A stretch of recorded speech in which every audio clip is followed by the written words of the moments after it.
And you're right about the time of our father's passing away, when my brother, my sister, and I went to Orissa for his cremation and his ceremonies. Wherever we went, the people said, please, one of you, remain in Orissa. Please enter politics. Your father gave us courage. He gave us hope. But before you ever entered politics, was there a moment when you had second thoughts, when there was hesitation, doubt? You mean this time, as I've got into politics? Yeah. There was no time, because the people's feeling, then the Janata Dal party in the state, they requested me to stand. Also in the center, the Janata Dal wanted me to stand. So you never had any doubt about actually doing it?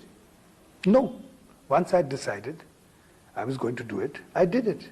Okay, then let me, with your permission, turn not nasty, but a little cynical. You must have read in the papers people saying, Naveen Patnaik's just another dynasty.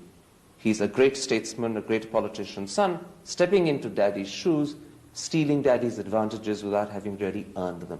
How do you answer them? Well, let me tell you this.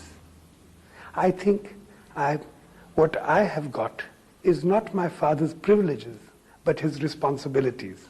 And also, remember when you talk about dynasties, of course, in the election, in my constituency of Aska, of course they voted a great deal for their love and regard for father. But on the other hand, my father was not in power when I entered politics, and he never groomed any of his children for politics. And when I fought the election was against a party in power in the state.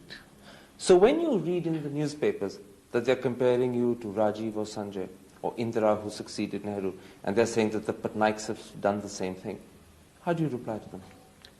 Well, they were all groomed by their parents or their mother for politics, and when they were in power. That's not the case with me. I was never groomed to be in politics. That sort of nepotism my father did not believe